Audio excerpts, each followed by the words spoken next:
Olá, sejam todos bem-vindos a mais um momento de estudos aqui nessa casa, Centro de Estudos Irmã Angélica.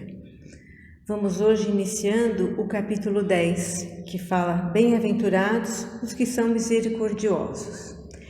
E aí eu pensei, antes de começar, vamos analisar a palavra misericordioso, né? Para a gente ir mais um pouquinho a fundo no que significa a misericórdia.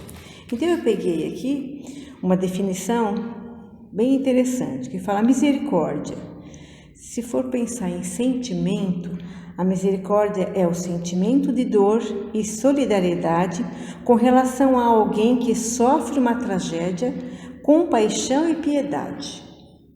Então a misericórdia é aquele sentimento que a gente tem quando um irmão está passando por uma tragédia pessoal. E aí você olha e você fala, meu Deus, né? Como posso ajudar? Normalmente, nesses momentos, a melhor ajuda é realmente a prece, a oração, é pedir forças para esse irmão conseguir passar por aquilo. Diferente do que normalmente a gente faz. Por exemplo, se o filho do vizinho desencarna, a gente pensa, ai, graças a Deus que não foi comigo. Isso não é misericórdia. Isso é egoísmo. Você não está pensando na dor dele, você está pensando na sua. Então, isso não é misericórdia. Misericórdia é você tentar se colocar no lugar do outro, sentir a dor do outro, e aí você vai ter uma reação. Se você tiver intimidade, acolha, dê seu ombro, dê uma palavra amiga. Se você não tiver, ore, peça que essa criatura seja assistida, né? Aí é misericórdia. Quase igual a um sentimento do outro, mas a essência é bem diferente. E se for pensar na misericórdia como um ato, seria o perdão, a indulgência, a graça e a clemência. Então, a atitude da misericórdia, a primeira palavra que vem é o perdão. Então, temos que aprender a perdoar. Então, vamos lá, vamos iniciando. O primeiro tópico fala, perdoai para que Deus vos perdoe. Bem-aventurados os que são misericordiosos, porque eles próprios alcançarão misericórdia. Mateus capítulo 5, versículo 7. Se perdoardes aos homens as faltas que cometem contra vós, vosso Pai Celeste também perdoará vossos pecados. Mas se não perdoardes aos homens quando vos ofendem, vosso Pai também não perdoará vossos pecados. Mateus capítulo 6, versículo de 14 a 15. Se vosso irmão pecou contra vós, ide acertar a falta em particular entre vós e ele. Se ele vos ouvir, tereis ganho vosso irmão. Então Pedro, se aproximando, lhe disse, Senhor, quantas vezes perdoarei ao meu irmão quando pecar contra mim? Será até 7 vezes?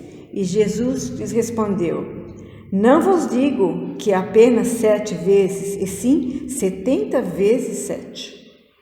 Então, Mateus capítulo 18, versículo de 15, 21 e 22.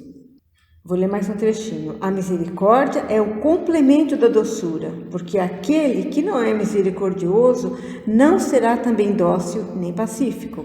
Ela consiste no esquecimento e no perdão das ofensas. O ódio e o rancor revelam uma alma sem elevação e sem grandeza. O esquecimento das ofensas é próprio da alma elevada que está acima do mal que lhe quiseram fazer. Esses 3 trechos do Evangelho falam tão claramente, né? Que você tem que perdoar as ofensas que te fazem inúmeras vezes. Inúmeras vezes. A vida, ela sempre traz para a gente desafios, coloca pessoas no nosso caminho para nos testar.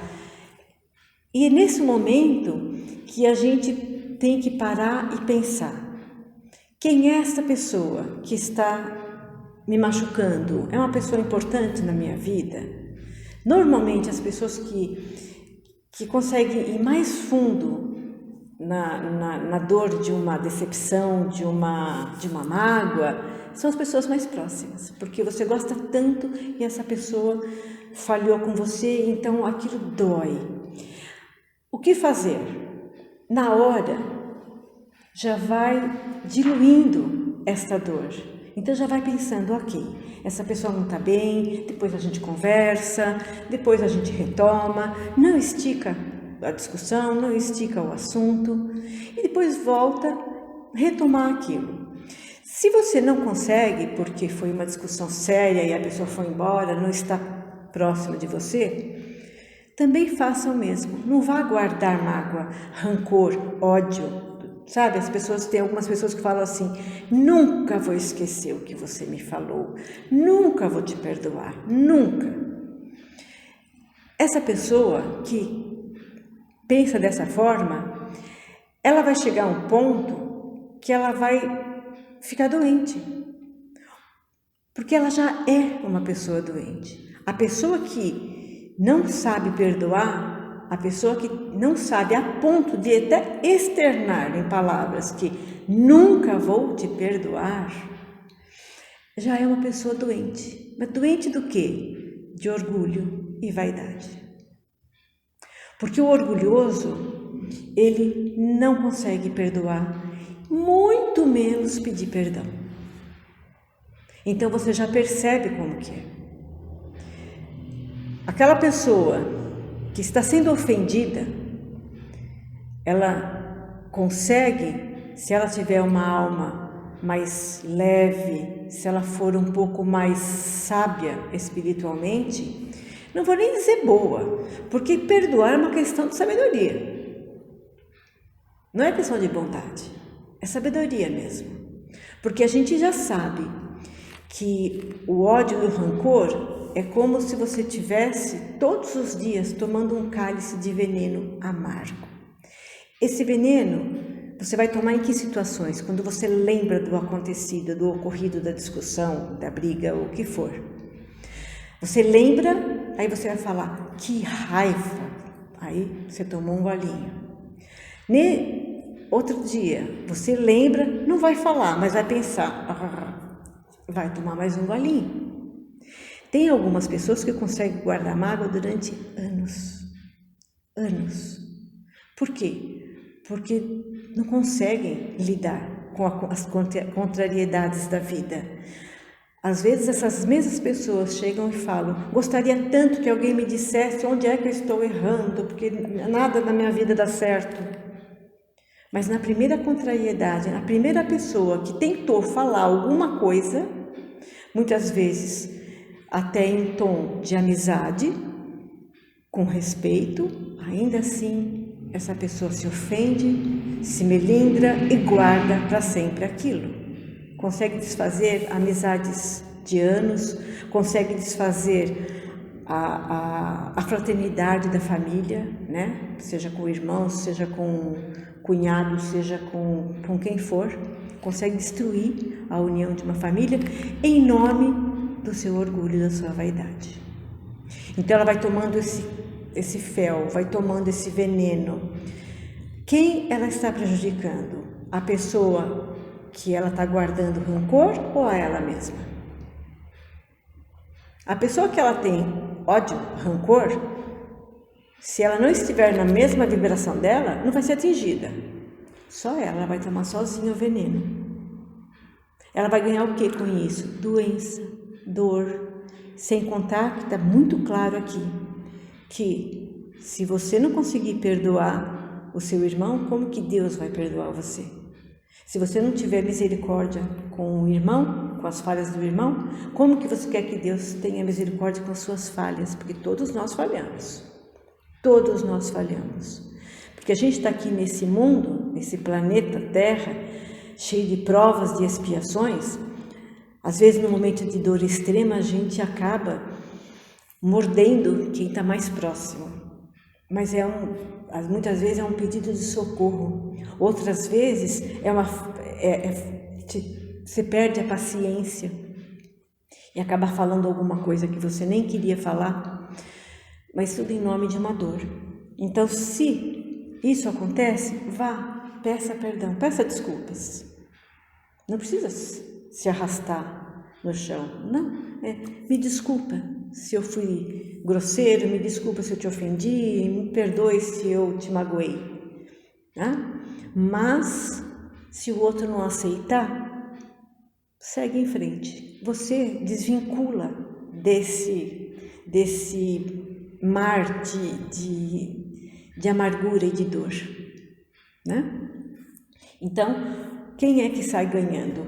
Quem perdoou ou quem é orgulhoso e não perdoa? No primeiro momento, o orgulhoso fala, eu não perdoei, acabou, comigo é assim, é uma vez. No primeiro momento ele acha que ele que ganhou, mas não foi. Ele vai perder e vai perder feio. Vamos lá continuar com o nosso texto aqui. Mas há duas maneiras bem diferentes de perdoar. Uma é grandiosa e nobre, verdadeiramente generosa, sem pensar no que passou, que evita com delicadeza ferir o amor próprio e os sentimentos do agressor, ainda que este último tenha toda a culpa. Ou seja, mesmo que o seu agressor seja uma pessoa que não se dá conta do que está fazendo, ainda assim, releve. Você tem que pensar assim, essa pessoa não está bem, essa pessoa está doente, essa pessoa talvez o dia dela não esteja nada bom. Então eu vou deixar para lá. Mas é deixar para lá mesmo. É não ficar guardando, ou então guardando como se fosse assim, vou guardar como um trunfo para depois tacar na cara dele. Não, não é assim que funciona. Releve, deixa para lá. A melhor coisa que você faz, tenta entender por que essa pessoa está assim. Por que essa pessoa falou tudo aquilo? Por que aquela pessoa te agrediu? Né? Existem agressões e agressões. Tem algumas agressões que a gente precisa de um tempo. Então, você tem que se afastar e assimilando aquilo tudo que aconteceu e pensando, ok, eu perdoo mentalmente. Quando você lembrar da agressão, pensa, eu perdoo. E vai com o tempo, eu perdoo, até que chega um momento que você consegue se desvincular da dor. E a outra maneira é quando o ofendido, ou aquele que assim se julga, impõe ao ofensor condições humilhantes e o faz sentir todo o peso de um perdão que irrita ao invés de acalmar. Sabe aquela pessoa, quando você chega para ela e fala assim, me desculpa, eu falei com você daquele jeito, ou te disse tal coisa, me desculpa, eu errei, eu te julguei, o que seja, te ofendi, me desculpa, me perdoa. Aí a pessoa fala, posso até te perdoar, mas você é isso, você é aquilo, e começa a apontar e criar uma nova situação, aproveita que você está ali, humildemente pedindo, ele vai e te ataca outra vez. O que fazer? Serena, fique quieto, fala, ok, você deve ter suas razões, né? Mas tudo bem, vira as costas e se retira e continua, orando e pedindo por aquela pessoa. Isso não quer dizer que você tenha que ficar lá se humilhando todos os dias. Perdoar é o seu coração estar resolvido. Eu tenho uma frase que eu guardo aqui no meu evangelho, que foi escrito pela minha mãe. Eu encontrei essa frase por acaso nas gavetas dela, e como ela já desencarnou, eu recortei e coloquei no meu evangelho, porque ela me diz muito. E ela fala o seguinte, a cura interior é quando a ferida não dói mais, e a pessoa não esquece, porque faz parte da sua história. Então assim, quando a gente fala, eu esqueci, não, a gente não esquece daquilo que doeu, daquilo que feriu. Mas Quando a gente vai perdoando devagar, todo momento que você lembra, você pensa, eu perdoo, aquela pessoa não estava bem. Apesar de eu não estar bem, aquela pessoa não estava bem, então eu vou perdoar. Mesmo que aquela pessoa nunca me peça perdão, ainda assim, perdoe em silêncio, perdoe em suas preces, perdoe em oração, perdoe. E aí vai chegar um momento que você vai lembrar e não vai doer. E aí você está curado. E se o outro não estiver curado? Pois é. Se o outro não estiver curado, são outras questões que a gente vai ler aqui. Também está aqui no Evangelho. O tópico que fala sobre isso é reconciliar-se com os seus adversários. Vamos ler uns trechinhos. Reconciliai-vos o mais cedo possível com o vosso adversário, enquanto estiverdes com ele a caminho, para que não suceda que o vosso adversário vos entregue ao juiz e que o juiz vos leve ao ministro da Justiça e que sejais mandado para a prisão. Eu vos digo em verdade que não saireis de lá enquanto não houverdes pago até o último centil. Até o último centavo, até a última gota. Mateus, o capítulo 5, versículo de 25 a 26. Há na prática do perdão, assim como na do bem, geralmente, além do efeito moral, também o efeito material. Sabemos que a morte não vos livra dos vossos inimigos. Em muitos casos, os espíritos desejosos de vingança, no além-túmulo, movidos por seu ódio, perseguem aqueles contra os quais conservam seu rancor. Por isso, devemos nos reconciliar antes de desencarnarmos.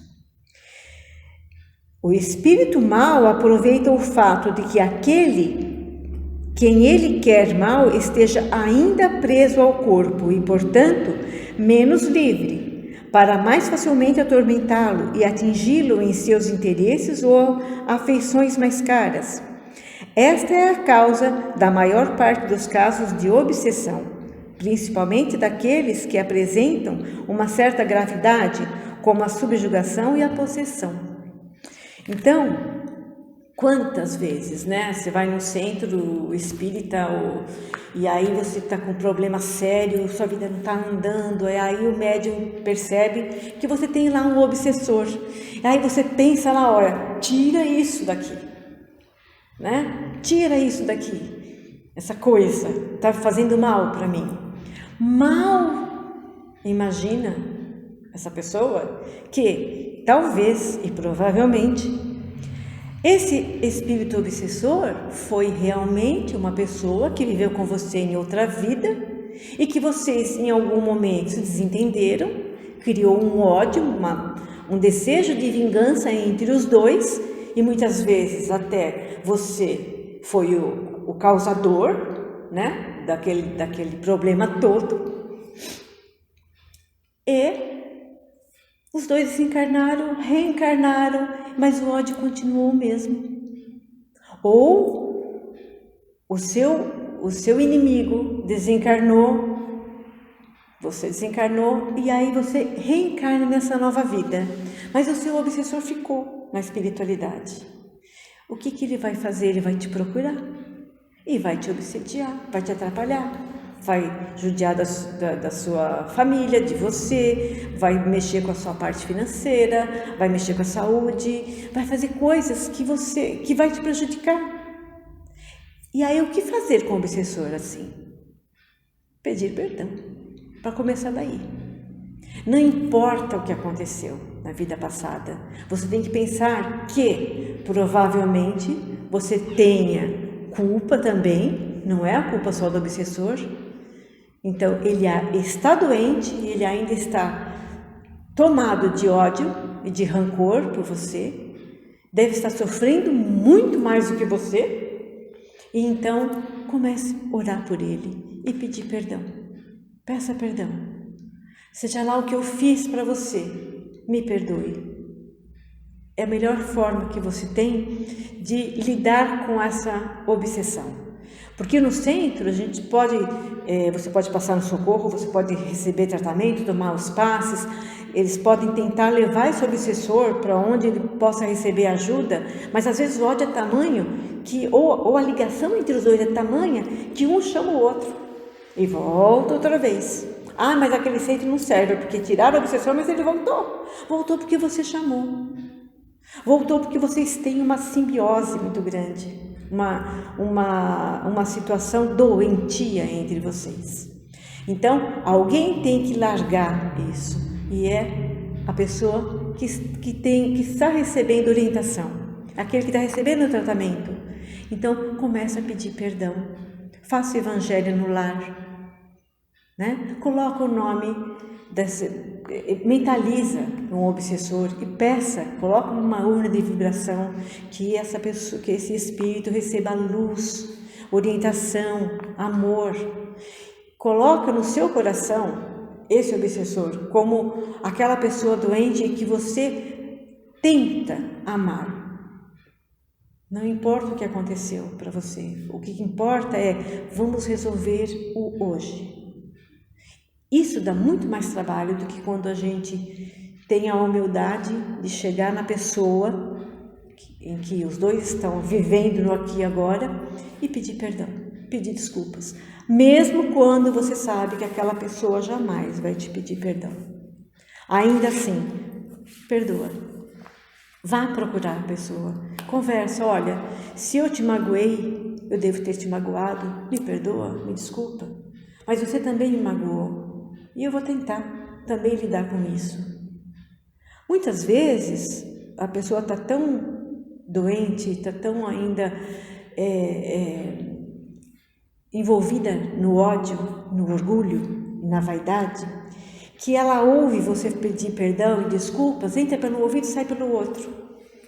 Aí o que você faz? Fica ofendido também? Ou você se coloca no lugar do outro e pensa, ok, eu fiz a minha parte, eu fiz o meu melhor e está tudo certo. No momento que você achar melhor, a gente volta, a gente retoma. Eu estou aqui aberto. E sai. E ore. Ore para que essa pessoa caia em si um dia. Que essa pessoa tire, porque a pessoa quando ela está nesse estado, é como se ela ficasse cristalizada naquele ódio. Ela está tão envenenada que ela não consegue enxergar que quem ofendeu muitas vezes foi ela. Então, com muita humildade, você peça desculpas, perdão, converse. Mesmo que você sinta que você não vai receber aquilo que você imaginava de volta, nem que seja, não, tudo bem, eu também desculpo, já seria alguma coisa. Mas algumas pessoas não conseguem nem fazer isso. Mas tudo bem, entrega nas mãos de Deus e segue sua vida. Por quê? Porque se você consegue fazer isso, você desvincula. Você não está na mesma frequência mais. Então, ela está naquele ódio ainda, mas ela não está conseguindo te contaminar. Então, você já fica livre. E aquela pessoa vai receber o tratamento que ela precisar, você vai orar por ela. Se mesmo assim ela desencarnar com todo esse ódio, ela vai ter que uma hora ou outra cair em si. Ela vai ter que uma hora ou outra enxergar a verdade, que vai ser tão dolorido. Mas talvez ela não consiga te encontrar para te pedir perdão, porque talvez você já esteja num outro lugar e ela ainda naquele que ela vai retomar. Mas não faz mal, porque ainda assim ela tem como resgatar aquilo que ela fez através de uma outra pessoa. Sabe quando você conversa com algumas pessoas e elas falam assim, eu sou assim porque eu não consigo fazer carinho, porque eu nunca recebi carinho da minha mãe. Então eu sou assim, essa pessoa fria. Não, está errado. Se você não recebeu o carinho da sua mãe, aprenda que aquilo te fez falta. Lembra que aquilo te fez falta. Então, a sua lição é, apesar de você não ter recebido, aprenda a dar. Então, quando chegar a sua vez, se tiver seus filhos, dê carinho, porque você aprendeu que faz falta. É assim. Então, mesmo que você não consiga fazer para aquela pessoa não precisa mais. Mas vai ter um outro que vai precisar. E aí você vai trabalhar o perdão e a misericórdia. De uma forma ou de outra, porque está escrito, você tem que acertar isso, aprender a misericórdia. E enquanto você não aprender tudo que você tiver que aprender, você não vai sair da condição. De repente você não vai conseguir passar por um planeta de regeneração enquanto você tiver com essa mentalidade. Vai ficar um planeta de prova e expiação. Só vai passar para o outro degrau, só vai subir aquele degrauzinho se você conseguir lidar com o seu orgulho e com a sua vaidade. Mesmo que não seja com aquele que você ofendeu e foi injusto, vai ser com o outro, mas que você vai ter que lidar com a misericórdia, vai. Mais cedo ou mais tarde você vai ter que aprender o perdão. Esse livro aqui, Palavras de Vida Eterna, que foi escrito pelo Francisco Cândido Xavier, pelo Espírito Emmanuel, na lição 61, fala sobre o perdão. E é longo, mas eu vou ler só um trechinho, só para a gente esclarecer bem o que é o perdão. O perdão é, pois, remédio santo para a euforia da mente na luta cotidiana. Tanto quanto não deves conservar detritos e infecções no vaso orgânico, não mantenhas aversão e rancor na própria alma. Perdoa a quantos te aborreçam, perdoa a quantos te firam. Perdoa agora, hoje e amanhã, incondicionalmente. Recorda que todas as criaturas trazem consigo as imperfeições e fraquezas que lhes são peculiares, tanto quanto ainda desajustados, trazendo também as nossas. Ou seja, nós não somos perfeitos. Como que a gente vai exigir que o irmão seja perfeito? Nós ainda erramos. Como que nós podemos recusar o perdão? Se nós muitas vezes precisamos do perdão, algumas vezes somos perdoados e nem percebemos. Algumas vezes algumas pessoas são atingidas por uma palavra, por uma ação, e elas estão te perdoando e você nem se deu conta. Por outro lado, algumas pessoas são tão melindrosas que tudo que você fala dói. Também é orgulho e vaidade. Também vem da falta da misericórdia. Ai, falou isso para mim? Chamou minha atenção? Onde já se viu? Eu sei que eu estou errada, mas eu não admito. Não é melhor você falar assim: errei, me perdoe. Ah, eu errei, me perdoa. Quantas vezes um amigo fala: você errou aqui, aqui, aqui. Você tem duas escolhas, duas opções. Ou você se melindra: ai, meu amigo falou isso para mim, eu não quero mais saber, eu não quero, mas não é mais meu amigo. Ou você aceita e fala: ah, muito bem, obrigada, não vou fazer, é mesmo, não tinha nem percebido, né? Ou então: nossa, mas eu não imaginei que fosse te machucar, não foi minha intenção, me desculpa. Ou você pensa: eu precisei ter sido chamado a atenção, obrigada. Não é melhor do que você ficar melindrado e às vezes sai falando mal do amigo? Só vai te prejudicar, só vai te trazer aquele licorzinho de rancor, de amargo, de ódio, e vai te fazer mal. E às vezes são coisas tão pequenas e a gente se deixa prender por coisas tão pequenas. Às vezes a gente perde um amigo sincero por coisas pequenas.